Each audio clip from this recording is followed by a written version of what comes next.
Ya, segala tulisan yang diilhamkan Allah bermanfaat untuk satu mengajar, kedua mengajar, satu kedua ketiga empat lima sampai lima apa empat ya sampai lima sampai empat ya. Nah, ini saya punya catatan bagi kita, ada 6 sifat kanonik Alkitab ya. Dengar saja dulu, tapi 6 poin ini penting bagi kita ya. Jadi kemarin 31 Oktober 2023 itu hari reformasi gereja, itu berumur 506 tahun ya. 15, 17, 31 Oktober ya. Perhatikan, tahun ini menjadi tahun yang paling penting setelah sejarah gereja yang cukup kelam ya. Nanti kita belajar terpisah di katekesasi yang berikutnya tentang sejarah gereja. Tapi hari ini kita mau belajar ada 2 poin penting yang kemarin kita sudah belajar tentang sola fide. Hari ini kita belajar tentang sola scriptura. Ada sola fide, ada sola scriptura, ada solus Christus. Ya. Kemudian ada priesthood. Ya. Ada keimamatan orang percaya, di priesthood of believers. Nah, sekarang kita mau belajar tentang sola scriptura ini. Sola scriptura ini menjadi ideologi, menjadi dasar, menjadi pokok dari semua percakapan kita, semua pikiran kita, semua tolak ukur kita, semua pendapat kita. Jadi sola scriptura itu berotoritas di atas segala sesuatu. Ya. Semua pendapat manusia, semua khotbah pendeta, semua pendapat manusia harus tunduk kepada sola scriptura ini.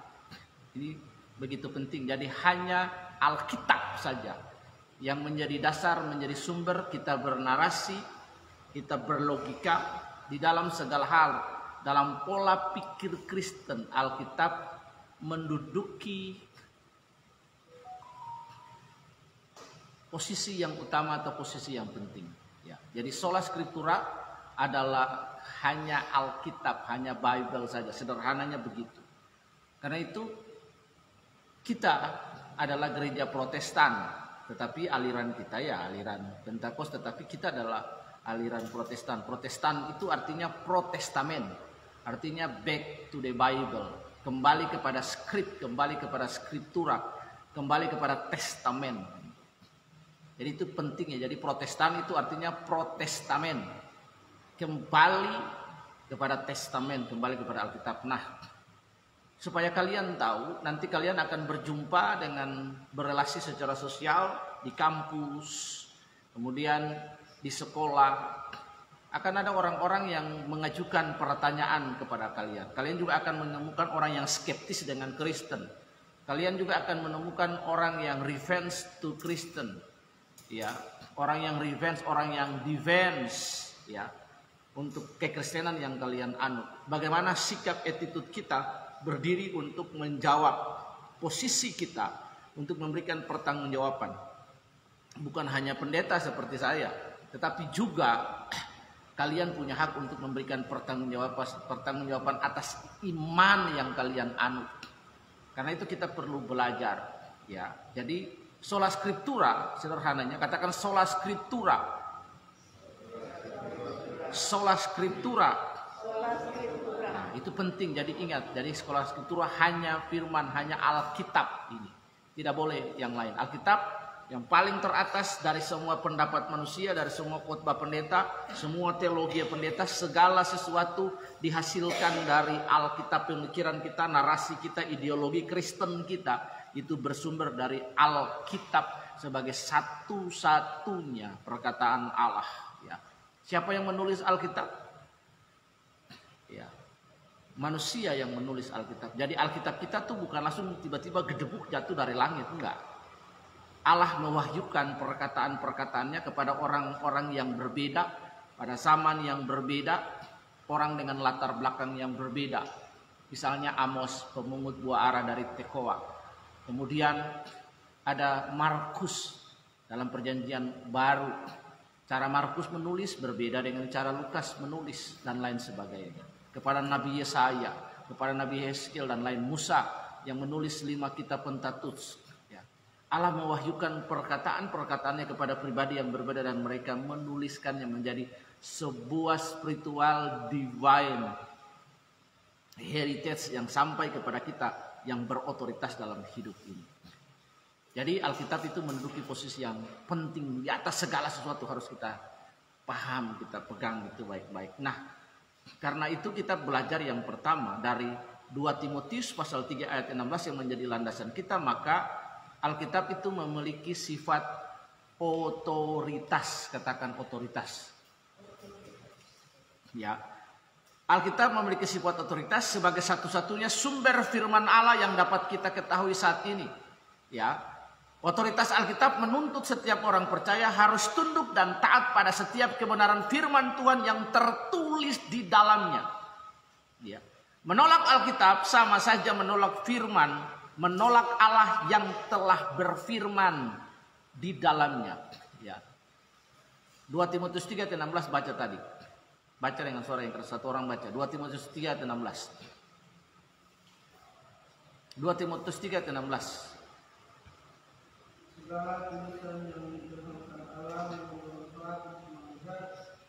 Ya, stop. Nah, lihat di situ ya. Jadi Alkitab itu adalah firman Allah.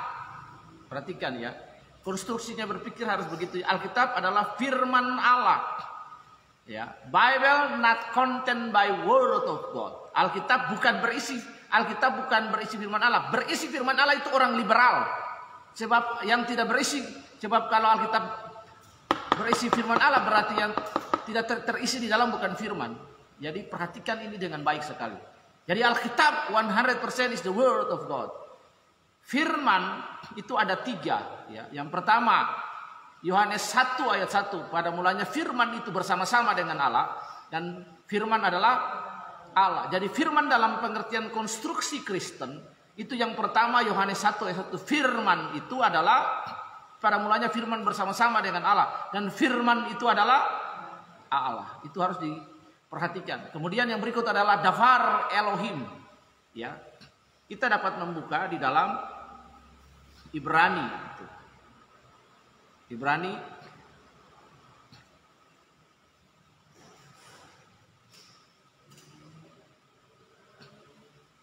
kemudian juga di dalam 2 Timotius 3 ini. Jadi konstruksinya demikian. Ya. Firmannya kepada para nabi, kemudian Davar Elohim firmannya yang disampaikan di dalam 2 Timotius pasal 3 ayat yang ke-16.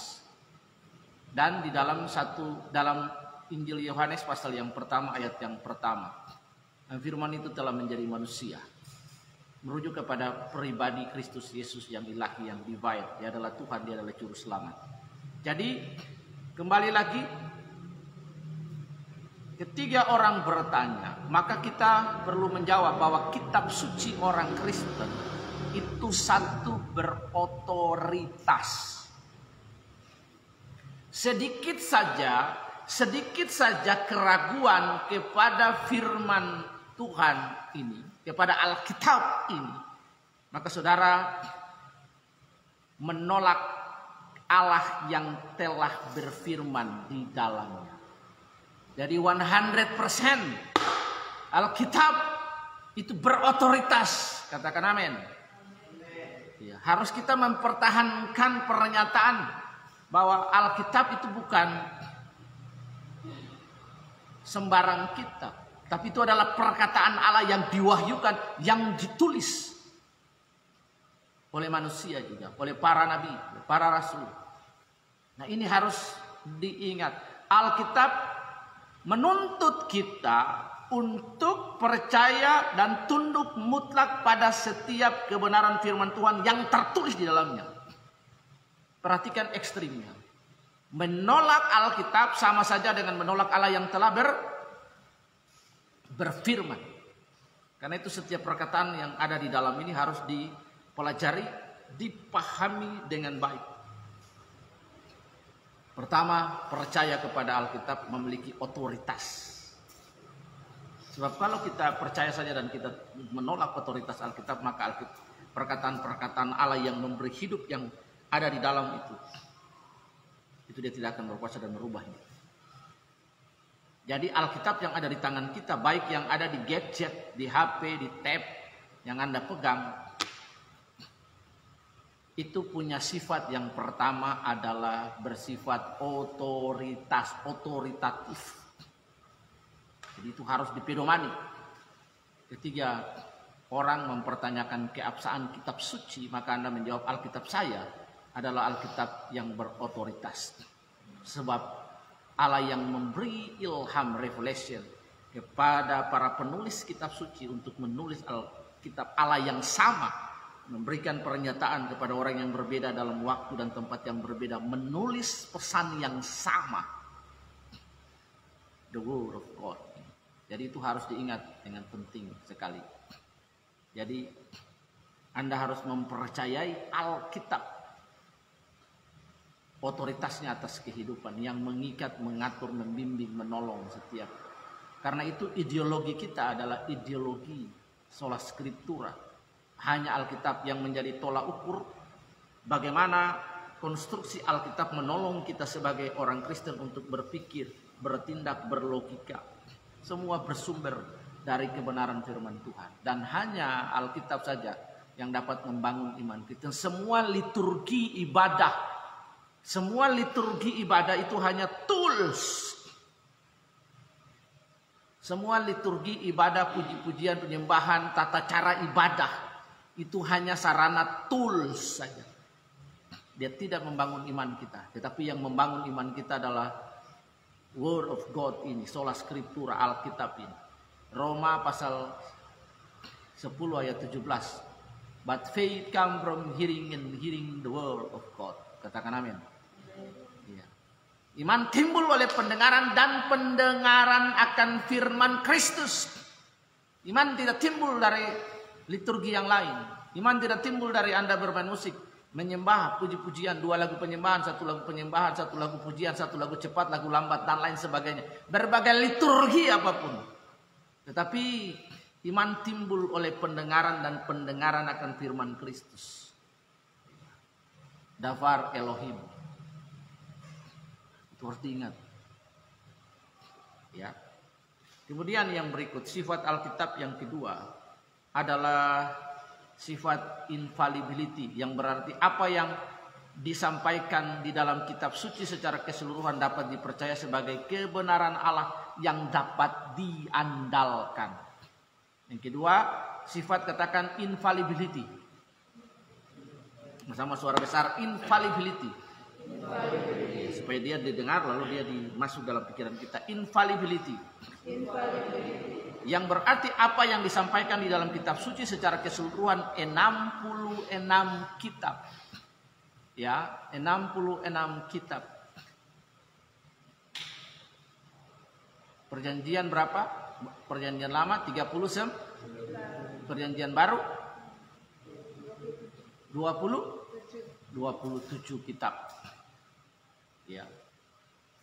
Keseluruhan kitab suci dari Kejadian sampai Wahyu memiliki sifat kanonik. Yang pertama berotoritas, yang kedua infallibility, bahwa apa yang disampaikan secara total keseluruhan adalah kebenaran Allah yang dapat diandalkan. Jadi infallibility.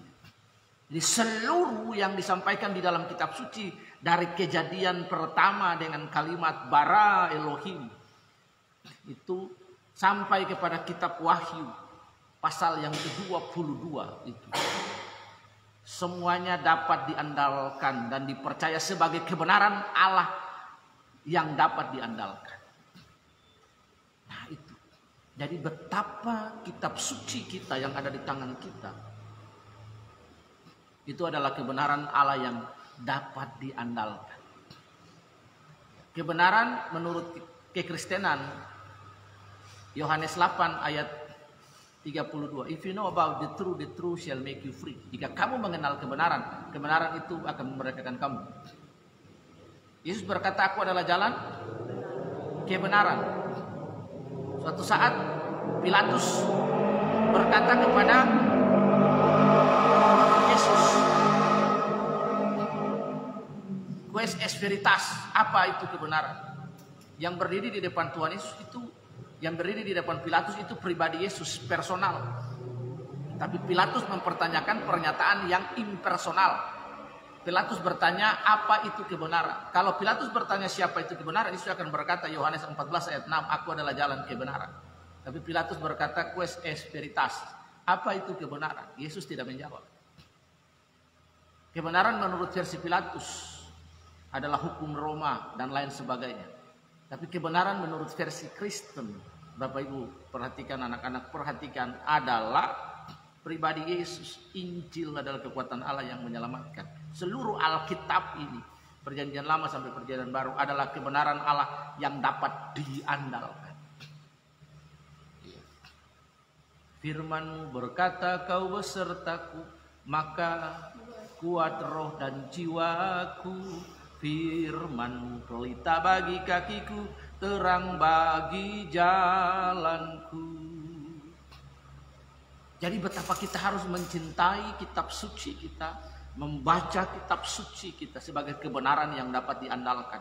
Kitab suci kita berotoritas, sebab diwahyukan langsung oleh Allah dan ditulis oleh pribadi-pribadi para nabi, para penulis kitab suci. Jadi kitab suci kita bukan kitab suci sembarangan, bukan kitab suci yang bukan tiba-tiba gedebuk jatuh dari langit. Ingat ya, kitab suci orang Kristen tidak seperti yang di sebelah sana yang tiba-tiba jatuh dari langit. Tidak. Kitab suci orang Kristen, Allah berrelasi dengan manusia.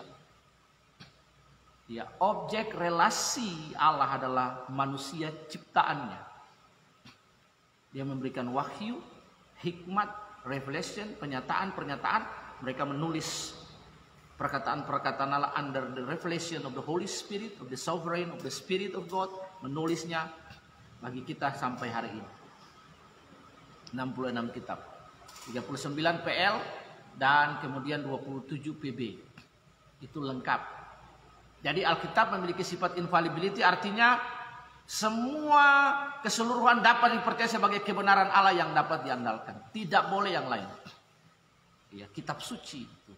Alkitabmu, cintai Alkitabmu, baca. Itulah sebabnya kalau kita membaca kitab Mazmur 119 itu paling baik sekali. Taurat menyukakan jiwaku, perkataan-perkataan Taurat, perkataan apalagi perkataan ketetapan-ketetapanmu, perintahmu, itu menyegarkan jiwaku. Perkataan, ketetapan, perintah dan lain sebagainya. Jadi kitab suci ini begitu penting, memiliki yang pertama sifat otoritas, katakan otoritas. Yang kedua infallibility. Artinya apa yang ada di dalam keseluruhan dapat dipercaya sebagai kebenaran Allah yang dapat diandalkan. Tidak ada yang lain.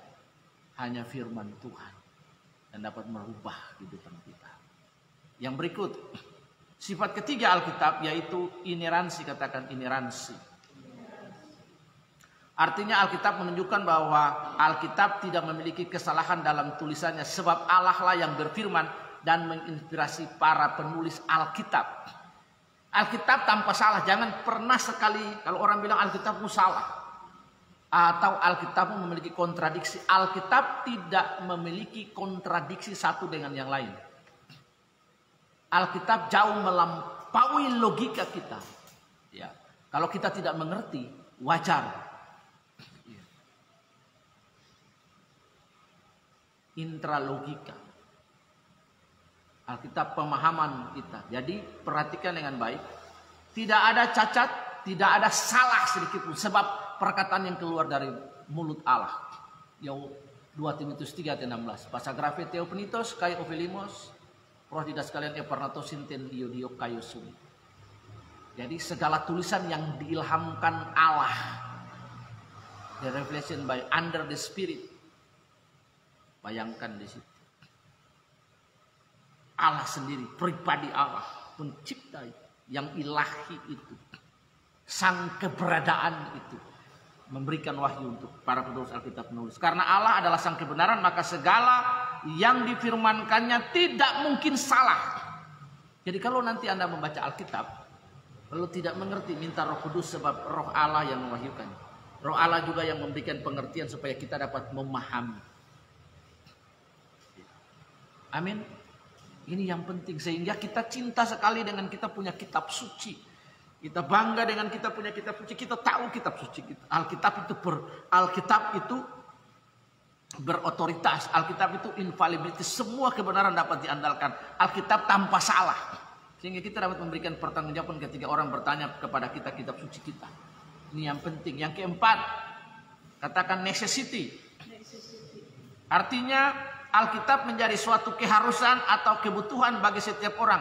Injil adalah kekuatan Allah yang menyelamatkan setiap orang percaya. Tanpa Alkitab tidak mungkin orang mengenal Allah, mengenal Injil. Sehingga tanpa Alkitab tidak ada orang yang dapat menerima karya keselamatan yang sudah Allah sediakan. Alkitab juga menjadi kebutuhan kita untuk mengenal Allah, mengerti kehendaknya sebagai sumber firman yang mempertumbuhkan rohani kita. Alkitab menjadi sebuah keharusan mutlak bagi kita. Sebab dengan membaca Alkitab kita memahami perasaan Allah, pikiran Allah, kehendak Allah. Semua karya Allah kita indera melalui kitab suci. 66 kitab ini. Nah ini. Tanpa Alkitab kita tidak mungkin dapat memahami, mengenal Allah, karyanya, tindakannya, perbuatan-perbuatannya dan karyanya bagi kita. Yang berikut, katakan Alkitab memiliki sifat sufisiensi, atau Alkitab menunjukkan bahwa Alkitab sudah memuat seluruh firman Allah yang diperlukan untuk membawa manusia kepada keselamatan yang Allah sediakan dan memimpin kita untuk hidup dalam keselamatan tersebut. Dengan kata lain, kita tidak membutuhkan pernyataan firman Allah di luar dari apa yang sudah tertulis di dalam Alkitab. Jadi kita tidak membutuhkan perkataan lain di luar Alkitab. Kalau ada orang bilang, oh ada firman yang baru. Tidak ada firman yang baru. Ini pewahyuan yang baru. Tidak ada pewahyuan yang baru. Alkitab satu-satunya pewahyuan yang baru. Alkitab bukan pewahyuan baru. Alkitab satu-satunya pewahyuan kita. Tidak ada firman yang baru. Alkitab adalah firman Tuhan. Ini pendeta bilang, ini pewahyuan yang baru, firman yang baru. Tidak ada firman yang baru. Firman cuma satu. Pada mulanya firman bersama-sama dengan Allah, firman adalah Allah. Yohanes 1 ayat 1. Allah yang berfirman kepada para nabi. Perkataan-perkataan Allah. Allah yang memberi ilham firman kepada para penulis Alkitab. Jadi jangan bilang firman yang baru. Firman yang baru, firman yang mana? Tidak ada firman yang baru. Firman cuma satu. Tidak ada pewahyuan yang baru. Pewahyuan itu telah diselesaikan di dalam 66 kitab. Dan mempunyai sifat kanonik, sifat yang mengikat. Ini yang penting. Jadi kita tidak membutuhkan pernyataan lain di luar apa yang sudah ditulis oleh Alkitab. Perkataan pendeta bisa salah.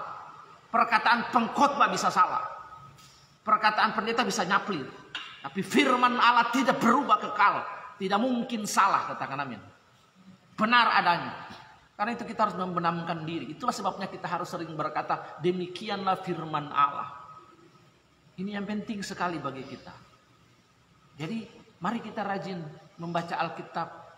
benamkan diri kita untuk suka sering membaca Alkitab, firman Tuhan ini. Supaya kita dikuatkan, sebab tidak ada yang lain. Apa yang mau diandalkan di luar kebenaran Alkitab? Nggak ada. Ini yang penting. Jadi kita tidak membutuhkan pernyataan Allah, pernyataan firman Allah di luar apa yang sudah tertulis dalam Alkitab. Anda tidak boleh juga mendengarkan perkataan pendeta, pengkhotbah dan lain, itu lebih daripada Alkitab itu sendiri. Sebab perkataan manusia bisa salah, khotbah pendeta bisa salah, perkataan manusia bisa salah, pengajaran manusia bisa salah. Tidak ada pengajaran yang baru. Yang ada adalah pengajaran apa yang sudah diteruskan, diajarkan Yesus kepada para rasul dan diteruskan kepada kita sampai hari ini. Itu satu-satunya pengajaran. Jadi pengajaran yang Kristus punya, the teaching of the Lord Jesus, itu yang kita teruskan. Tidak boleh ada pengajaran yang baru. Gara-gara pengajaran yang baru dan pewahyuan yang baru itu orang salah banyak. Orang nyaplir banyak. Satu kitab suci menjadi pedoman kita. Alkitab memiliki sifat sufisiensi, menunjukkan bahwa Alkitab sudah memuat seluruh firman. Jadi tidak ada firman-firman yang lain. Satu aja firman Allah itu. Amin. Yang terakhir, Alkitab memiliki sifat clarisity, yaitu bahwa seluruh penulisan di Alkitab suci sudah ditulis dengan jelas sesuai dengan maksud pemberitaan. Sifat ini menunjukkan bahwa setiap tulisan dalam Alkitab dapat dimengerti oleh orang-orang yang dengan sungguh-sungguh rendah hati ingin mengetahui dan mengerti serta menjalankan setiap firman yang disampaikan. Kalau kita punya kerinduan kepada kitab suci kita ini,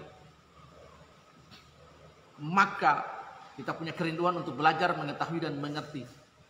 Roh Kudus akan menolong kita untuk memahami. Dalam Yohanes pasal yang ke-8 ayat yang ke-11. Ada 3 pekerjaan utama dari Roh Kudus. Yang pertama, jika Roh Kudus itu datang, dia menolong kita, satu, menginsafi kita akan dosa. Ingat ya, menginsafi kita akan dosa. Kemudian menginsafi dunia akan dosa, sebab Roma 3:23 semua manusia telah berdosa dan kehilangan kemuliaan Allah. Akan kebenaran. Jadi perkataan pekerjaan Roh Kudus menginsafi kita, membawa kita kepada kebenaran. Itulah sebabnya jika seseorang bertobat, itu pekerjaan Roh Kudus, bukan pekerjaan manusia. Yang berikut adalah menginsafi dunia akan kebenaran, lalu akan penghakiman. Ada pengharapan eskatologi bagi setiap kita. Ini yang penting. Jadi cintailah kitab sucimu. Kitab suci yang pertama punya sifat otoritas, yang kedua infallibility, katakan infallibility. Yang ketiga inerrancy. Alkitab tidak memiliki kesalahan, cacat dalam apapun. Karena yang berfirman sendiri adalah Tuhan Allah. Alkitab memiliki sifat necessity. Alkitab menjadi sebuah keharusan dasar bagi kita. Ini yang penting.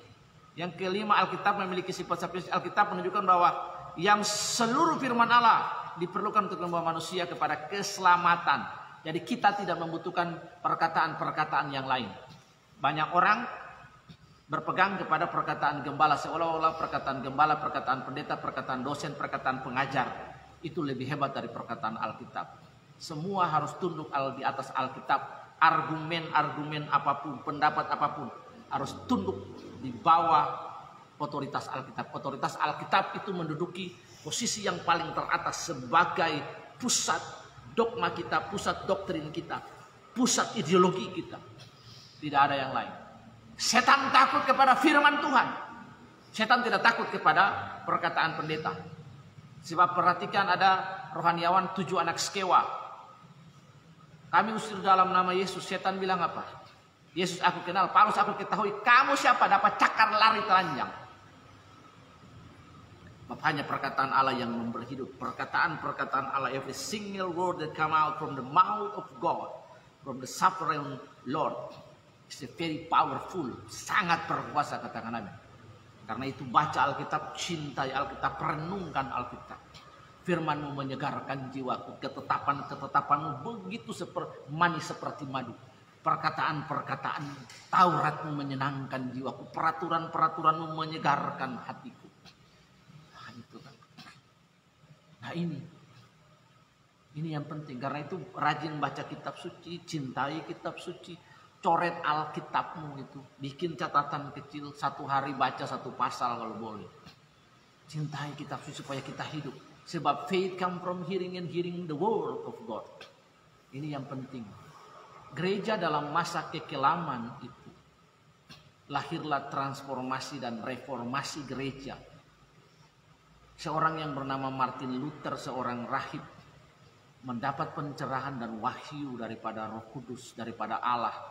Dan dia menulis 95 dalil di pintu gerbang Wittenberg. Dan poin pertamanya luar biasa. Poin pertama dari pernyataan reformasi, dari dalil pertama reformasi adalah pertobatan. Sesuai dengan pembukaan pertama dari Injil Matius pasal 3 ayat 1 dan 2. Dan Matius pasal 4 ayat 17. Repent because the kingdom of God is near. Jadi pertobatan menjadi pintu masuk bagi kita. Pertobatan menduduki posisi yang penting. Apakah pertobatan masih relevan sampai hari ini? Pertobatan masih relevan sampai hari ini. Di mana ada Injil, di situ adalah pertobatan. Dan orang akan mengalami pertobatan dan perjumpaan dengan Tuhan melalui sola scriptura, melalui Alkitab yang dia baca. Roh Kudus akan memimpin membawa orang itu kepada pertobatan dan mengalami perjumpaan dengan grace of God, kasih karunia Tuhan.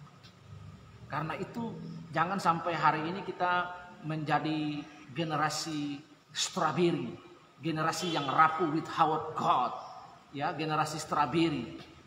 Kita menjadi the lost generation, menjadi useless generation. Makanya kita punya paspor wifi di sini apa? Awas HP jadi berhala. There is so many idol around us. Yeah. There is an idol in your hand, on your hand, your phone, your mobile cellular. Ini perhatikan dengan baik. Bisa jadi God. Karena setiap hari Anda buka pesan, Anda membaca, Anda googling, main game dan sebagainya. Invest your time,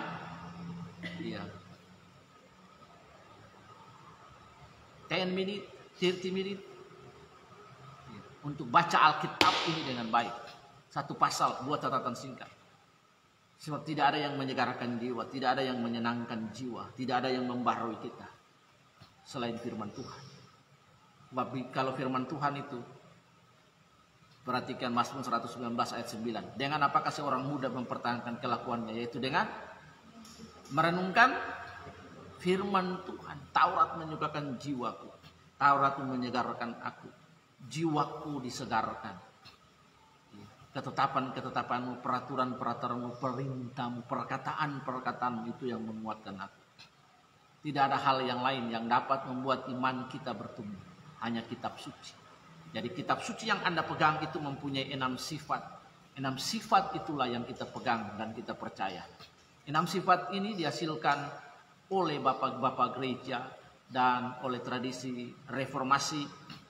Pada 31 Oktober 1517 di pintu gerbang Wittenberg, seorang yang bernama Martin Luther dipakai oleh Allah. Di mana gereja gagal untuk memahami maksud dan tujuan dan kehendak Allah.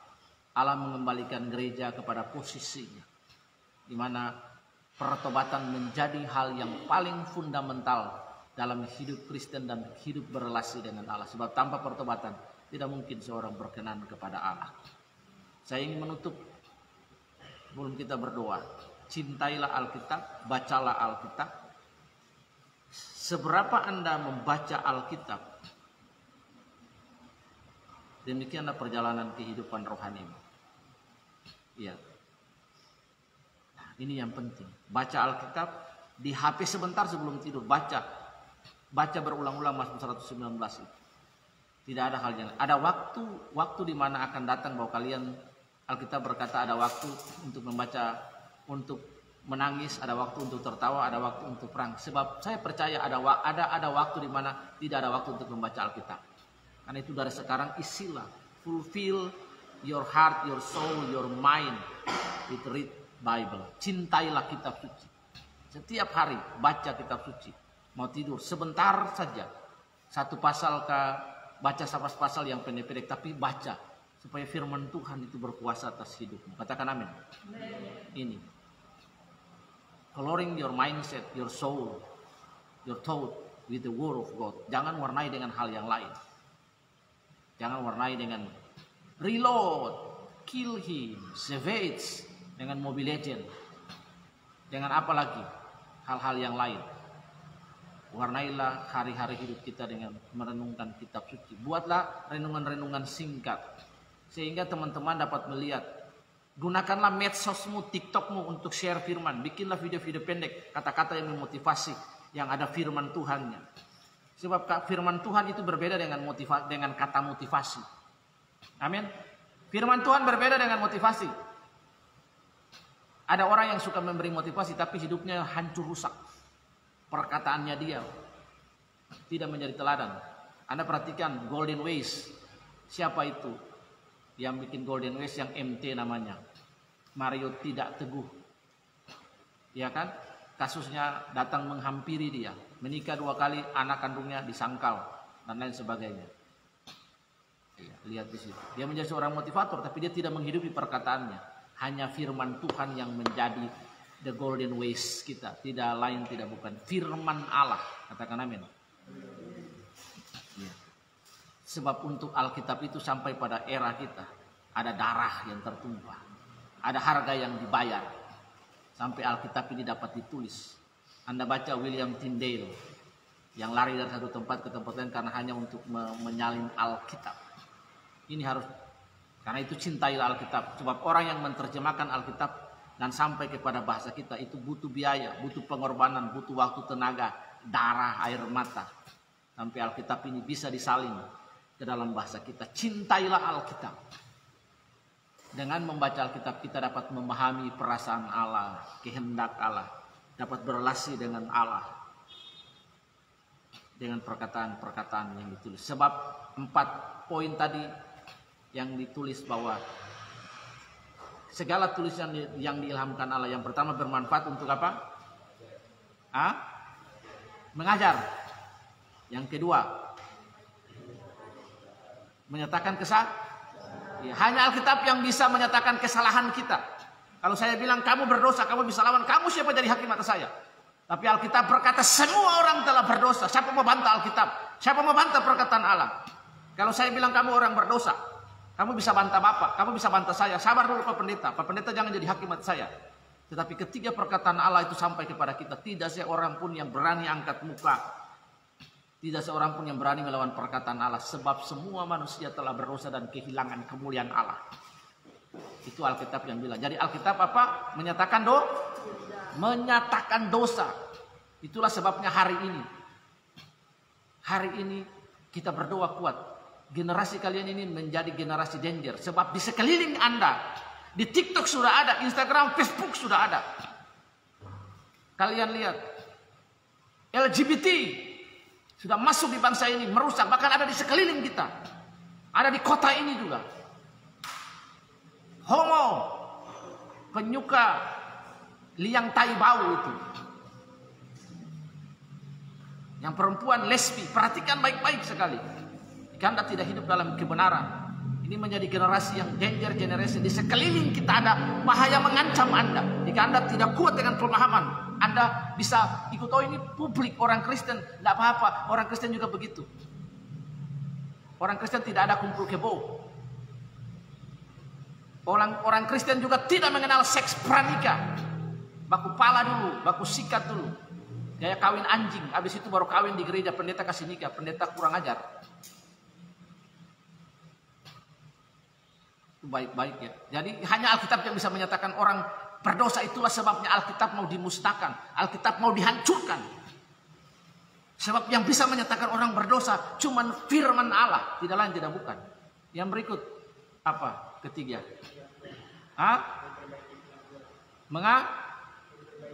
Memperbaiki kelakuan. Hanya firman yang bisa memperbaiki sifat, tabiat dan kelakuan. Dari dianoia menjadi metanoia. Sehingga menghasilkan karpos, buah roh. Itu. Kasih, sukacita, damai sejahtera, kelemah lembutan, panjang sabar. Penguasaan diri. Ini yang penting. Yang berikut apalagi fungsi Alkitab?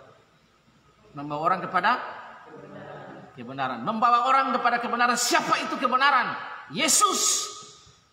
If you know about the truth shall make you free. Jika kamu mengenal kebenaran, kebenaran itu akan memerdekakan kamu. Set captives from the dominion of Satan. yang mengikat hati dan pikiran kita, menjauhkan kita dari kasih karunia. Jadi jika kita mengenal Yesus, tidak seorang pun sampai kepada Bapa. Hanya Yesus yang membawa kita sampai kepada Bapa. Kita mengenal pribadi Allah melalui Tuhan Yesus. Ini yang penting. Tidak seorang pun melihat Bapa. Hanya anak yang melihat Bapa. Jadi kebenaran menurut kekristenan adalah pribadi Yesus. Kebenaran menurut ilmu linguistik, kebenaran, true. Di belakang kata kebenaran itu seperangkat hidup yang kudus, apa gagasan untuk hidup benar dan lain-lain.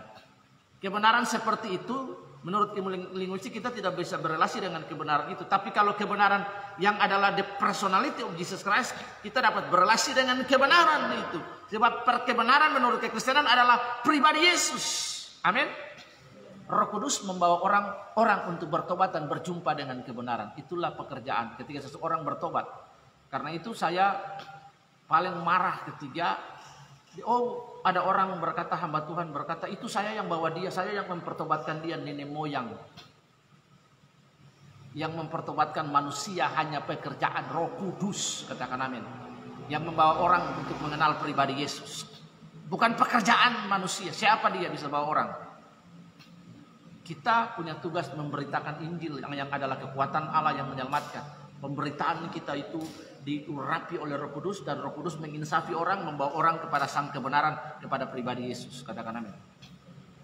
Nah, ini yang penting, ya. Jadi baca Alkitab, Roh Kudus akan membawa kita kepada kebenaran, menyatakan kesalahan, memperbaiki kelakuan kita. Hanya firman Tuhan, sebab iman timbul dari pendengaran dan pendengaran akan firman Tuhan. Tidak lain dan tidak bukan. Cintailah Alkitab, rajin baca Alkitab sebelum tidur. Jangan juga baca Alkitab kalau taruh di jidat testa begini, jadi obat tidur. Tidak boleh ya. Mau baca Alkitab sebelum tidur, baca dulu satu pasal.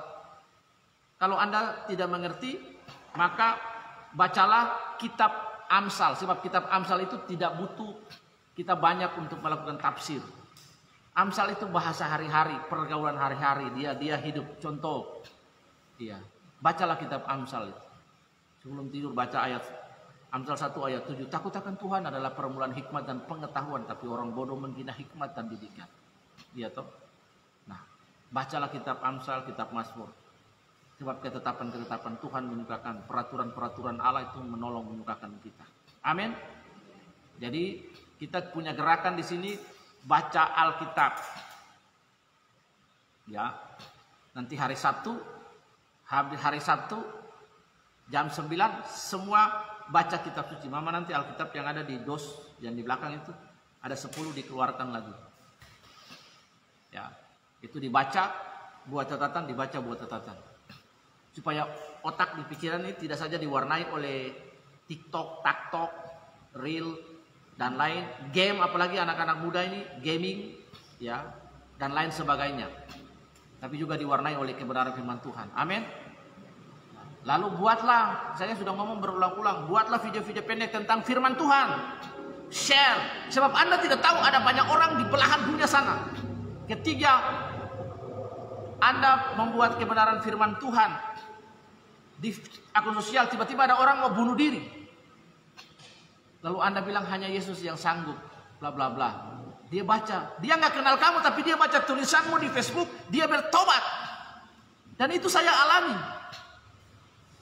Baru hari ini ada seorang ibu WA saya kasih tunjuk ke mama tadi. Pak Roy tahu saya lagi stres. Saya tidak tahu sebab saya bukan Tuhan. Saya jawab, maaf saya tidak tahu, ibu saya bukan Tuhan. Tetapi renungan hari ini dan 5 hari ke depan itu berhubungan tentang stres, anxiety, dan kekhawatiran dan worries. Lalu dari situlah dia menyampaikan kekhawatiran hidupnya dan saya mendoakan dia. Bapak Ibu perhatikan, ketika kita membagi Injil di media sosial, Injil itu adalah kekuatan Allah yang menyelamatkan setiap orang yang percaya. Dia stres, pusing, tapi ketika dia baca tulisan itu, dia diberkati, dikuatkan. Amin. Anda sampaikan di situ kata-kata firman Tuhan. Ketika dia mau bunuh diri, dia putus pacar, atau dia mau gantung diri, atau dia mau buat sesuatu yang melukai dirinya, dia lagi stres. Ketika dia baca firman itu, dia dikuatkan, dia tidak jadi bunuh diri. Itu sudah ada banyak kesaksian. Karena itu gunakanlah media sosialmu bukan saja untuk Selfie bolehlah selfie kalian anak muda. Tapi juga taburlah firman Tuhan di situ, katakan amin. Sharing firman Tuhan. Mungkin Joe tulis pakai gitar, foto profil pakai gitar, tapi tulis kata di situ pakai gitar, pujilah Tuhan hai jiwaku. Iya kan? Tulis di bawahnya, ingat, segala yang bernapas memuji Tuhan. Hanya orang yang mati yang tidak memuji Tuhan. Amin. Syarat orang memuji Tuhan, dia punya napas. Jadi rajin-rajin puji Tuhan. Jangan sampai Tuhan ambil napas atau pakai oksigen. Nah, jadi kalau ada napas normal-normal ini, napas masih normal, teratur, puji Tuhan, sering-sering puji Tuhan. Sebab Alkitab bilang, iya, let everything has breath, praise the Lord. Iya. Ada orang yang pakai oksigen, dia bisa puji Tuhan, napas sustain. Mau jadi artis, penyanyi terkenal, baru bisa latihan olah vokal yang bagus, teknik vokal. Tapi kalau untuk memuji Tuhan, Anda tidak perlu belajar vokal. Yang penting syarat satu, punya napas. Lihat kiri kanan, tanya kiri kanan di sebelah. Ada punya napas kok? Tore. Kore. Tol sebelah. Bilang ke sebelah, ada punya napas?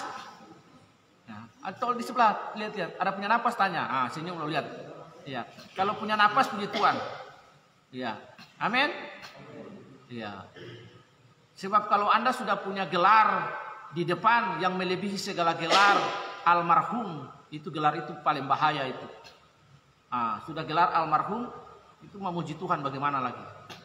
Jadi jangan banyak gaya ya. Amin. Benamkan pikiran kita, isi dengan firman Tuhan supaya generasi kita ini kalian akan kuat. Sebab saya takut di era ini, kalian ini eranya era useless generation, era generasi strawberry, Gen Z ini. Saya mungkin akan hidup 15-20 tahun akan datang. Sampai ke tapi di 20 tahun akan datang, itu waktu menjadi sulit buat kalian. Kalau otak ini tidak diisi dengan ideologi gospel, ideologi Injil, kebenaran firman Tuhan, hal-hal yang baik benar, mewarnai sikap, pendapat, attitude, ideologi, pendirian kita. Hancur. Katakan amin. Iya. Saya menjadi sangat worry, sangat takut sekali. Sebab di kota kita ini, di Pulau Bali ini, LGBT sudah ada, sudah masuk. Kalian akan lihat dengan mata kepala kalian di TikTok LGBT. Real LGBT. Itu di TikTok seorang yang bernama Raditya apa siapa itu. Dia bilang saya menikah dengan suami saya. Laki-laki, dia bilang dia menikah, dia punya laki orang Jerman. Ini era ini nih. Lalu kalau kalian lihat kalian anggap biasa nenek moyang. Itu tidak biasa, sebab melanggar natur yang Allah ciptakan. Melanggar sebuah mandat prokreasi. Amin. Adam menikah sama Jenny. Bukan Adam sama Adam, Jenny sama Jenny. Kalian lihat, jadi generasi ini betapa hal-hal yang merusak sudah ada. Anak SD kemarin di Sumatera itu, anak SD itu grup homo, grup LGBT, percabulan, perkosaan, itu terjadi di mana-mana. Di bangsa ini rusak. Warnai hari-hari kita dengan firman Tuhan. Katakan, saya cinta firman Tuhan. Saya cinta Alkitab. Batu penjuru. Itu. Karena itu nanti Desember ada 3 hari kita akan belajar. 3 hari itu pembacaan kitab suci. Dan kemudian kita akan belajar 26, 27. Jadi acara itu have fun. Learning and have fun. Have fun-nya kita akan menikmati kolam renang. Di sana berenang. 3 hari itu. Jadi 2 hari itu ada 2 kali. Dalam 3 hari itu ada 2 kali have fun di kolam renang. Menikmati setelah ibadah Natal umum di sini. Lalu kita akan empowering youth yang kedua. Ada orang-orang yang akan mengajar kita juga. Lalu kita akan bikin building team. Bagaimana mengajak kalian untuk orang-orang itu berjalan, anak-anak muda berjalan dalam kebenaran. Ini hal yang paling penting bagi kita. Sebab kalau kalian tidak diajar kebenaran, kita takut-takut di masa depan kalian akan menjadi the lost generation. Generasi yang hilang. Kalian akan disebut Kristen, tapi teis teoritis. Mengenal Tuhan hanya di sebatas otak ini, tapi perilakunya ateis praktis. Amin. Ada hal-hal banyak yang akan membuat kita compromise. Karena itu kita berdiri no compromise. Iya. Iya. Reject LGBT, tolak LGBT. Itu. Ingat, perhatikan, anak yang laki-laki di sekolah ingat, kalau ada sudah mulai banci-banci, sudah mulai lebay-lebay ya, itu. Yang perempuan-perempuan, ingat ya, gejala-gejala di sekolah, lawan. Jangan sampai kalian terjebak. Misalnya tiba-tiba orang laki bilang, aduh kamu kok atletis ya, cakep, ganteng. Iya, boleh saya ajak-ajak. Nah, yang perempuan juga hati-hati. Aduh, iya, tiba-tiba dia bilang, aduh Nesya, begini-begini. Tiba-tiba diajak kita ketemuan, boleh jalan-jalan. Yang datang jemput Nesya ini namanya Noni juga. Nesya dan Noni. Bisa saja. Contoh saja. Ya kalau kalian tidak punya pemahaman yang baik dan benar, kalian akan terjebak. Ini realita dunia di depan kita yang sudah rusak moral ini. Pembangunan maju bertumbuh, tapi indeks moral turun. Amin. Karena itu kebenaran perlu mewarnai otak kita, hati kita, pikiran kita menjadi ideologi yang utama. Ideologi Injil, ideologi Kristus, ideologi kebenaran. Amin. Mari kita berdoa. Kasih karunia Allah yang jauh melampaui segala roh, akal dan pikiran, menolong kami sepanjang hari ini. Tuhan, terima kasih buat pelayanan-pelayanan yang sudah kami kerjakan dari siang sampai di malam hari ini. Terima kasih kami belajar Tuhan tentang 6 sifat Alkitab. Kami bersyukur kami bisa menikmati 506 tahun reformasi gereja. Tuhan memakai seorang yang bernama Martin Luther. Terjadi transformasi hidup dari gereja yang lama kepada sebuah protestamen. Dan ini menjadi bagian Allah di dalam sejarah. Kami menjadi bagian sejarah itu hari ini Tuhan. Dan berdiri dan kami protestamen. Kembali kepada testamen. Kembali kepada Alkitab. Kami mau cinta Alkitab sebab Alkitab itu berotoritas. Alkitab itu infallibility. Alkitab itu ineransi. Alkitab itu clarity. Tuhan, di dalam nama Tuhan Yesus. Kami berdoa dan mengucap syukur. Jadikan kami cinta kepada firman Tuhan sebab hanya firman Tuhan yang dapat merubah, menolong kami. Terima kasih menjadi sehingga ideologi kami Tuhan adalah ideologi Kristus di tengah-tengah dunia yang sementara jatuh dalam moralitas dan kompromi. Tuhan, waktu-waktu yang sangat bahaya bagi generasi ini. Karena itu kami mau mewarnai pikiran kami dan mengisinya dengan firman Tuhan. Di dalam nama Tuhan Yesus, kami bersyukur akan beristirahat malam hari ini. Tapi sebelumnya kami akan menaikkan pokok-pokok doa kami. Terpuji nama Tuhan. Haleluya. Amin. Kita berdoa ya pertama bagi gereja kita di gereja Jejon Somang. Yang dari sini sampai di Atan. Berdoa memberkati Pastor Kang Bang, pendeta kita di Jejon Somang di Korea. Memberkati seluruh jemaat Tuhan di Korea. Seluruh penatua, presbitor, diakon yang ada di sana. Seluruh penata layanan dari anak-anak sampai kepada lansia, Tuhan tolong. Memberkati juga Korea sehingga recovery ekonomi dapat berjalan dengan baik. Pemulihan pertumbuhan ekonomi berjalan dengan baik. Dari Anjas sampai ke Mama, kita berdoa memberkati Ketua Sinode kita, Pendeta Dr. Ferry Haurisa. Yang dalam waktu dekat akan pelayanan pembukaan cabang-cabang baru di Papua Barat Daya, di Sorong, di Gebin, dan ada KKR sana. Semua pengurus di Sinode Tuhan memberkati cabang-cabang yang baru. Tuhan memberkati. Mari kita angkat suara, kita berdoa sama-sama. 3, ya. Bapa, di dalam nama Tuhan Yesus kami berdoa memberkati pemimpin kami Dr. Ferry Haurisa dengan seluruh pengurus yang ada Tuhan di Gebin Pusat Jakarta yang dalam waktu dekat akan pelayanan pembukaan badan pekerja daerah di Papua Barat Daya dan Pentabisan Gebin yang ada di sana. Tuhan memberkati hamba-hamba Tuhan pendeta yang sudah bergabung dalam sinode yang baru ini. Dan kami berdoa memberkati acara tersebut pada tanggal 10. Tuhan menolong memberkati semua panitia yang ada acara KKR. Tuhan berkati hamba-Mu yang menyampaikan firman. Tuhan berkati Tuhan, dan kami berdoa divine healing and blessing Tuhan bagi orang-orang yang hadir. Semua panitia yang melayani diberkati dalam nama Yesus. Kami berdoa memberkati semua pengurus sinode yang ada, limpah rahmat roh Allah menuntun mereka sehingga membawa sinode ini ke arah yang Engkau kehendaki. Semua pilihan, tindakan, keputusan-keputusan strategis Tuhan tolong mereka semua. Ada kesatuan di antara mereka semua. Dan Tuhan berkati sinode ini di dalam nama Tuhan Yesus. Kami juga berdoa memberkati gereja kami di Jejon Somang. Berdoa memberkati Pastor Kang Bang. Tuhan berikan hikmat kepada dia dalam memimpin, dalam mempastoral jemaat yang ada di sana. Tuhan terima kasih. Dia sebagai manusia biasa tentunya punya kelelahan, punya Tuhan kelemahan-kelemahan yang ada. Namun dia berdiri atas kebenaran. Tuhan, terima kasih Tuhan. Berikan hikmat sehingga dia dapat mengambil hal-hal yang sulit dalam pastoral yang dia lakukan. Terima kasih Tuhan, berkati istri, berkati anak-anak, berkati seluruh diakon, berkati seluruh presbitor yang ada di sana. Tuhan berkati seluruh jemaat yang ada di Jejon Somang. Tuhan berkati. Bahkan cabang-cabang yang ada di Tuhan Costa Rica, yang ada Tuhan baru buka di Mongolia, Tuhan berkati. Yang ada di Karibia, bahkan yang ada di Bali, Tuhan berkati. Berkati pendeta Park, Tuhan yang menjadi pemimpin kami, khusus untuk misi dari Jejon Somang yang ada di Indonesia. Tuhan berkati dengan istri dan anak-anak. Terima kasih buat hati mereka bagi Indonesia Tuhan. Tuhan berikan kesehatan kepada mereka, umur yang panjang kepada mereka. Hikmat-Mu kepada mereka untuk berpikir langkah-langkah strategisnya bagi pelayanan-pelayanan pendidikan Tuhan dan panti asuhan yang ada di Indonesia. Kami berdoa dan mengucap syukur di dalam nama Tuhan Yesus. Dari Mama sampai Atan berdoa untuk memberkati semua kebutuhan biaya Natal tanggal 25 dan acara retreat di Belimbing Sari. Tuhan memberkati. Yang sini kita berdoa untuk memberkati ibadah minggu besok, perjamuan dan para hamba Tuhan pelayan yang melayani. 3 ya.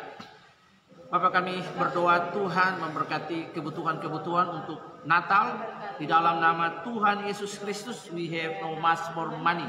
Kami tidak punya banyak uang Tuhan, namun kami ingin Tuhan ibadah ini berjalan dengan baik Tuhan. Kami berdoa, kami juga ingin memberkati jemaat Tuhan dengan sembako. Tuhan menolong dan Tuhan memberkati Tuhan. Kami tidak ingin Tuhan membuat proposal dan meminta-minta dana Tuhan.